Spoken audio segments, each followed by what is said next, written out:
Hey guys, it's Chelsea from The Financial Diet, and this week's video is brought to you by Wealthsimple. And today I thought I would do something a little fun because we haven't done one in a long time, and you guys are very, very active in the comments, both here and on the TFD site and social media, asking me lots of questions. So I thought I'd take some time to answer some that are more just about money generally, some that are more about me as a person, and hopefully these will answer some of your biggest ones as well as some of the ones you sent me on Twitter. The first question, and I get asked this actually quite a lot, with varying levels of tact, but basically it's how much money do you actually make from TFD? So I won't share the exact amount that TFD makes as a company each year because I have partners and it's not just me that affects, and I should really have their permission to do that too. But I can tell you my salary. So my take-home salary this year is $60,000. I might get a bonus if I've been really good, I don't know. And last year was about $25,000 of take-home salary, and the year before that it was basically zero. So although for a lot of you $60,000 as a salary may seem less than you thought, or maybe more, for me it's just hugely cool that that salary is paid out of a sustainable business that I own, and it's also substantially more than I ever made at other office jobs that I had before I started my own business. So that feels in and of itself like a huge success. And whatever small business ownership may look like to you on the outside, it's always important to remember that these looks can be very deceiving, especially on social media. And if at all possible, if you are someone who is self-employed or owns a business, sharing with people the real numbers behind what you do is not just good for maybe hopefully the other creators being able to also advocate for themselves, but it's also just good to give people a more realistic image of what that business ownership is like. So for me this year, it's a $60,000 salary. The second question is actually one I got from Twitter when I threw it out to you guys.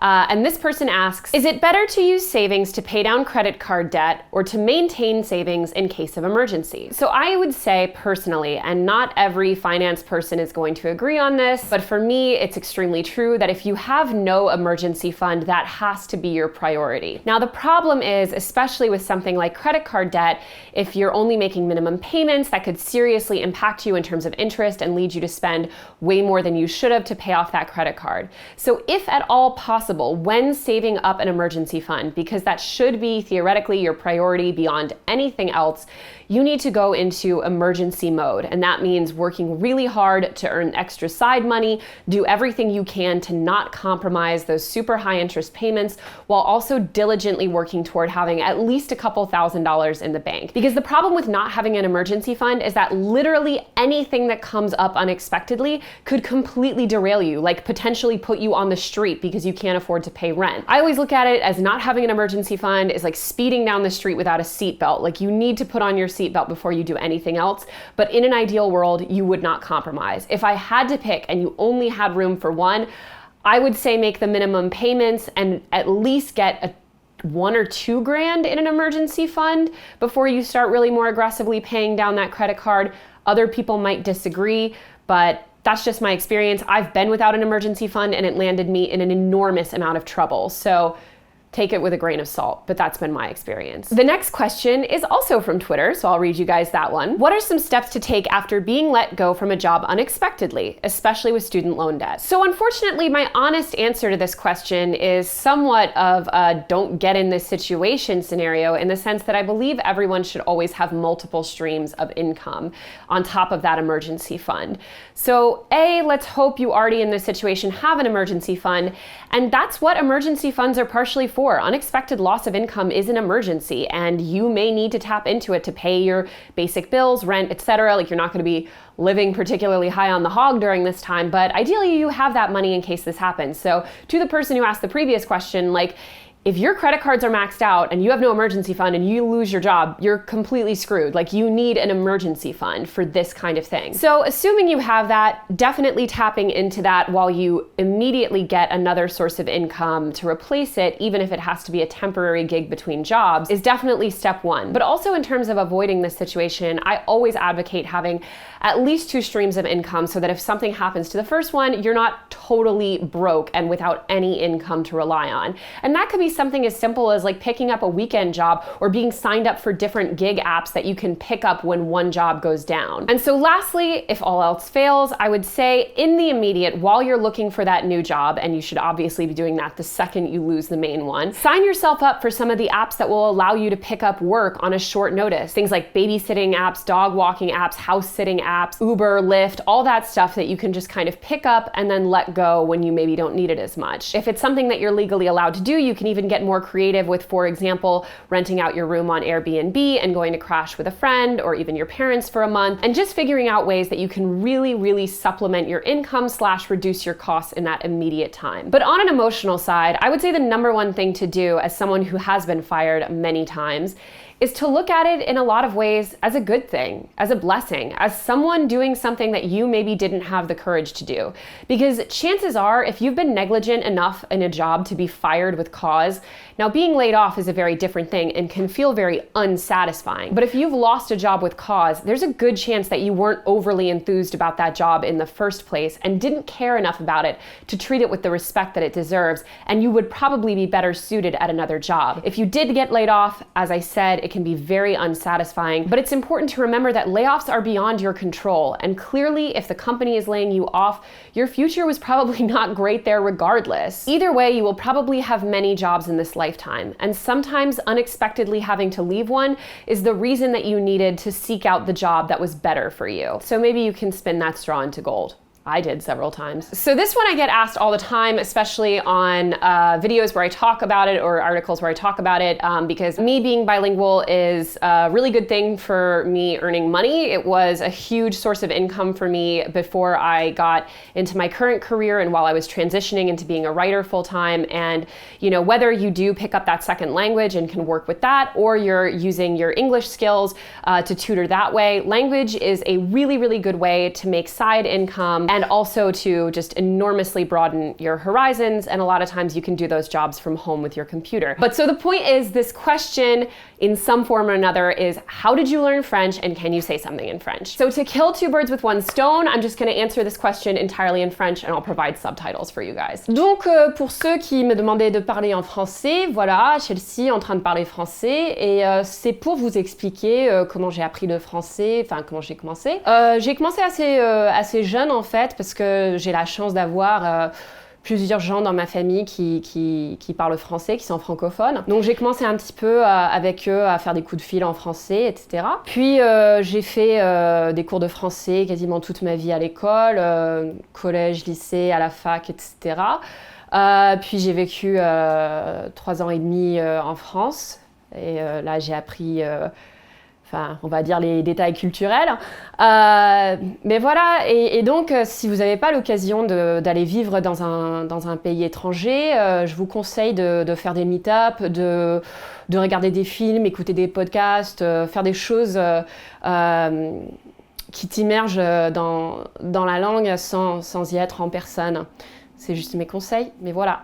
Chelsea en train de parler français. So the next question is actually one that I got on Twitter when I asked, but it's a really good question and it's something that I personally think about a lot, and maybe you guys do too. And that question is, do you have more practical tips for getting out of fast fashion and buying durable classic pieces, like where to shop or what to look for in places like thrift stores, etc.? So for me, I will say that for most people, myself included, getting totally away from fast fashion or stores that have fast fashion-like practices is very difficult to do completely.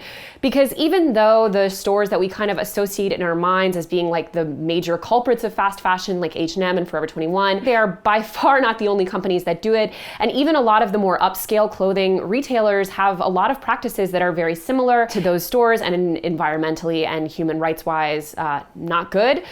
So it can be very hard to avoid those things. Now, obviously, doing some research off the bat on which companies really engage in the kind of practices you want to support is a good way to go, because you may find that some of the less expensive brands actually have practices that you support, and that may be a way for you to kind of broaden your range of places that you're shopping from off the bat. So beyond that, I would say that thrift and consignment shopping on top of outlet shopping, which I would say is my biggest personal shopping strategy, is just a really underrated skill that almost anyone can develop. We'll link you guys in the description to a couple really good bloggers who totally break down how to navigate thrift stores and consignment stores, because there's tons of strategies about like which ones you go to, which days you go to them on, like what questions to ask the people that work there to really ensure that you're getting, the right products for you. And I would also say beyond that, like once you kind of really train yourself up on how to master that shopping, I think beyond that, my biggest tip would be specifically to go to these stores and try only to buy higher end and high quality material pieces. Like you don't want to go to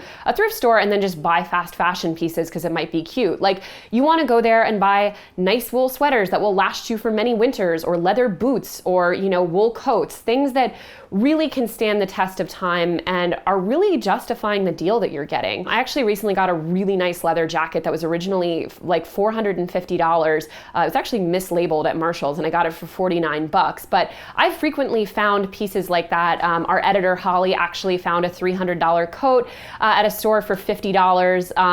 And these are pieces that will last for years, possibly even decades. And there's really no excuse not to buy them, at least at an outlet, if not secondhand, because most of these high quality materials are built to last for a long time. So there's some of the few items that you really don't need to buy new. Also, I would just say as a general rule, you should really get used to thinking of your pieces in terms of how you can maintain them. I have gotten my favorite shoes resold many times. I've fixed many small problems on items that I love and wear over and over again. I've replaced buttons on things as my style changes. And I've even kept some items, kind of put them in storage and didn't get rid of them because I kind of thought maybe I feel like they're, not really my style right now, but I might grow into them. And lo and behold, I ended up liking them a few years later. And one personal challenge that I did with myself as far as trying to really get a fresh perspective on my wardrobe was I did a 30-day challenge last year where I could only wear outfits that I'd never put together in that combination before. And some of the outfits were a little whack, to be honest, but at least it pushed me out of my comfort zone of always defaulting to the same 3 pieces worn in the same 3 ways and feeling like I needed to totally overhaul my wardrobe. So those are just a few of my personal tips that have really helped me. So the next question is also one from Twitter, and it's something that I'm happy we got because it talks about the TFD site, which maybe not a lot of you guys read, or maybe a lot of you do, but it's thefinancialdiet.com, and we publish new articles there every day from tons of different writers about all things money and kind of how to live with it. And that website is actually run by our editor, Holly. So I kind of threw this question to her. So the question is, I'd love to know what articles on the TFD blog have been the most popular since it started, and what are the team's favorites? So I spoke to our editor, Holly, and 3 of her favorites were an article about amazing Korean skincare products. That was actually one of our most popular this year, just in terms of traffic, but it was also just a really cool article detailing products that most of us had never heard of, actually written by a team member, Shamara. We'll link that in the description. Another one that she loved was a piece about how beauty spending is a necessity for many women, not a luxury, and yet it's really perceived as such. And she kind of breaks down the way women are treated differently when they're not groomed in a certain way, how it can really impact them professionally and financially and socially. And of course, we'll have that for you as well. And she also loves an article, which I love too, to all the boys I've wasted money on in 2018, which is just perfect. And as far as really popular ones, this is probably going to be disappointing, but such is the way of the internet. I think most of our popular articles are just really, really random articles that no one ever really cared about, but just had a really crazy, perfect combination of words that it like constantly goes up to the top in SEO rankings. Like we've had this article that I think Lauren just like put together like the first couple months of TFD when she was still writing. She's not a writer, for the record. She's a designer, but she was like having to write articles just to like get content on the site. And she wrote this article that was like Northeast getaway vacations or whatever. And like that thing was like, we hit the Price is Right, showcase showdown with that SEO combination of words, because that thing is in the top articles every single month, like years later. So unfortunately, that's kind of our most popular articles consistently, but that's just kind of the nature of the internet. And also I try not to think about too much in terms of the articles that we do that are really popular in traffic, because as evidenced by that, that's not always your best articles or the things that you think most represent you as a site. And yeah, it's kind of nice to focus on the ones that you can feel really good about and would want to read yourself and show to all your friends. Another question I get asked all the time is, why don't we ever see Mark? And well, here you can see him. Here's a picture of us at our wedding together. Cute, I know. And you don't ever see Mark because he is just not into the internet, and God bless him, because I totally understand why someone wouldn't be. He's not really on social media. He uses the internet, obviously. He actually works in tech, so he's definitely familiar with the concept, but I think sort of the idea of in any way being public facing on the internet is really not his bag of chips, so to speak. He's a pretty private and demure person, doesn't really like the attention in that regard. A couple times though, he's been on the street walking Mona, and the combination of like this 6'4" skinny man in like really fancy clothes with like this tiny white dog is like, Mark and Mona. And I think that's happened to him maybe like 3 or 4 times, and he always is a little kind of charmed, but a little weirded out by it. But anyway, I've never asked him to be on the channel, and I'm sure that if I like really turn the screws, like he would do it for me, to humor me, but it's not his thing. And so I think it's kind of just better to respect that. But he's a great, great guy, and I feel very lucky to know him, let alone to be married to him. And I hope that he will continue to positively impact the world in all the ways that you can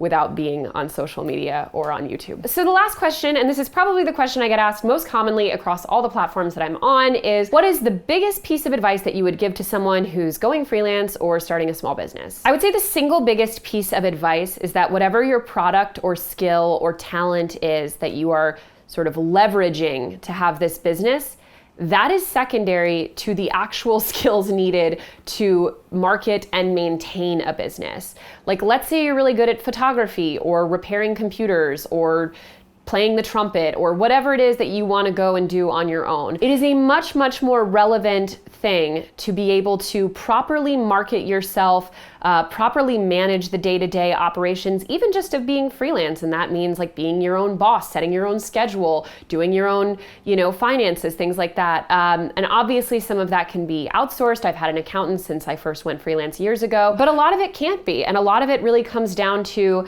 the degree to which you are able to be diligent about those other things and really learn how to present the things that you do well in a way that sets you apart. You can be the absolute best, let's say, graphic designer in the world, but be simply terrible at marketing yourself or working with clients, be very unprofessional or unreliable. I know many, many freelance writers that I've worked with over my career, commissioning them to do projects, and you would be shocked at the degree to which they are unreliable and unprofessional around projects that are paying them a lot of money. So really just learning that the skill itself is kind of the secondary part. The primary skill is learning how to market yourself, to operate a small business, even of one, and to be someone that people would want to work with. That is my biggest advice. And one thing I get asked all the time is, what is one really smart thing I can do for my financial future if I don't have a ton of money right now?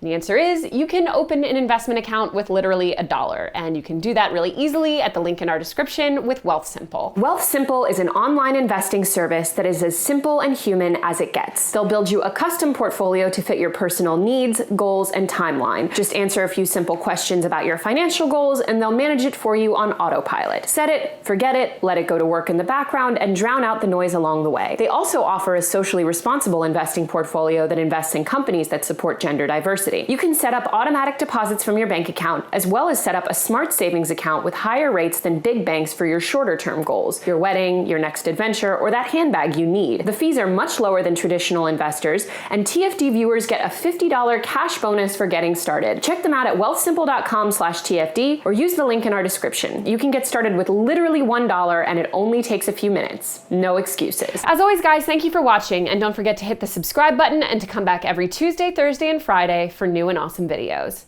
Bye!